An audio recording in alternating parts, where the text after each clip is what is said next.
people always ask. I just think, but I was privileged to have a great support system.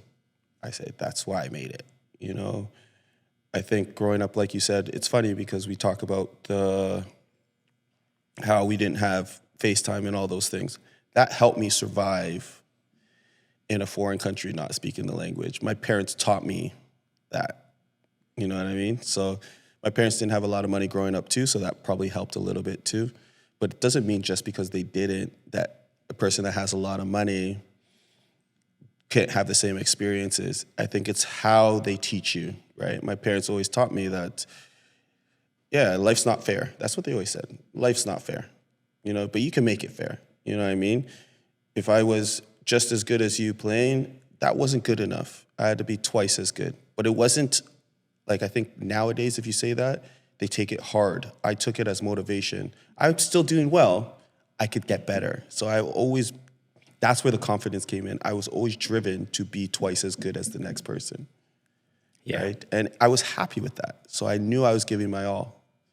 Where I think nowadays, I can't speak for everybody, but I just feel it when I'm coaching. I'm like, you give information, you tell a kid that you don't think he was good enough, and they get sensitive and they get down on themselves. So we always have to be careful of how we speak to these kids. Where it's not good enough, I'd be like, okay, I could get better. Like everything we could change into positivity. Where I think nowadays it's a little bit difficult because we always have to be careful of how we speak about things. So I think that's where I built my confidence. Was my parents they would say my parents were hard on me. I think I was blessed. I was very blessed. I was very privileged to have people to care about, to help me reach the ceiling that I could get. So that's, you know, the fact that you can tie that back to something as fundamental as parenting and see how fortunate you were, I think is really important because, you know, if we talk about, there's so many different ways that you can have privileges in starting out your life. But I truly believe that parenting, the type of parenting, the quality of parenting you have is the greatest privilege that you can have. I always say, you know, I don't think it matters, you know, however much money maybe I might be able to achieve one day. The greatest wealth transfer I could ever give my children, I have a 5-year-old and a 4-year-old, is what I can teach them about themselves, how I can help build them into the person that they can become. That far exceeds any amount of, you know, financial transfer of wealth or anything else you could possibly give your children. And so, you know, it's nice to hear that you can see that downstream. Well, I guess that's what that made me. You know what I mean? I think my parents always taught me lessons. I always tell the story, it's a funny story, that's in school, you know, when you get in trouble, you know what I mean? And you go back to your parents and you're like, well, I didn't do anything. I didn't do anything.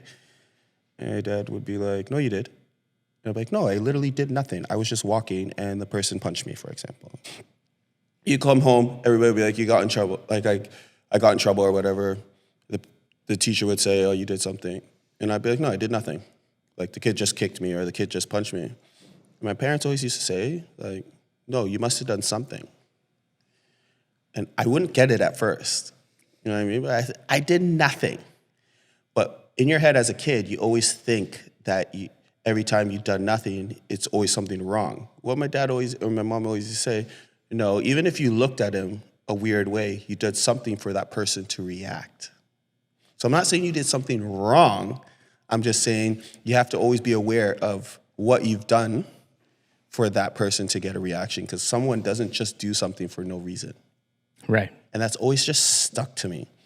And it's always just stuck to me in life. And that was a big life lesson that I've taken everywhere. And it might be something simple, but it helped me understand people for some. You know, if someone's having a bad day, for example, everybody like, well, yeah, you have to try and figure out. You know what I mean? So that's always helped me to get to where I was too. There was never excuses. It was always my fault. Yeah. So it's like, you know, there's a guy, I don't know if you've heard of him. His name's Jocko Willink. Yes.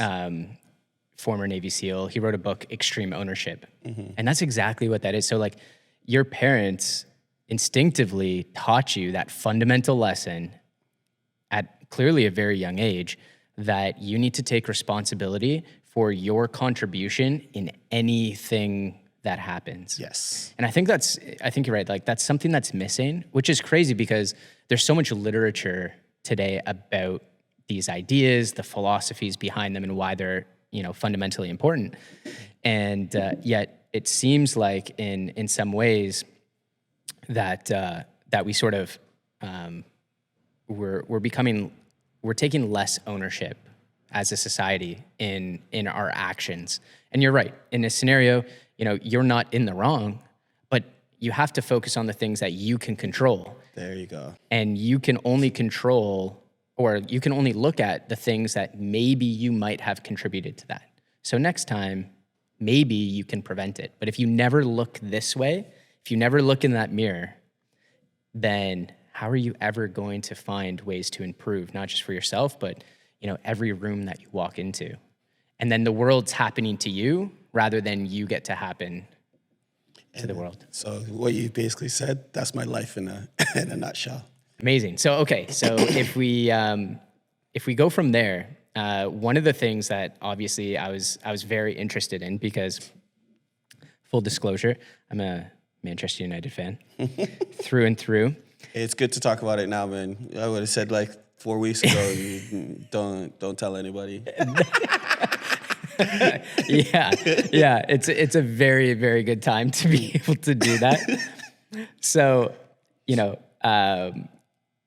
at what point in your career, I had mentioned this in the introduction, you had the opportunity to go from Germany to England, and you had the opportunity for Chelsea and Manchester United. How old were you when that happened? 17. So what happened was I went to Kaiserslautern, and I had a good year and a half, for example. So I was 15 playing with the U19s and sometimes with the amateur, they call it over there, but it's the reserve team. Right. And what happened was we played Bayern Munich and played really well. We lost 4-3. I set up 2 goals and I scored. It's Bayern Munich in Germany.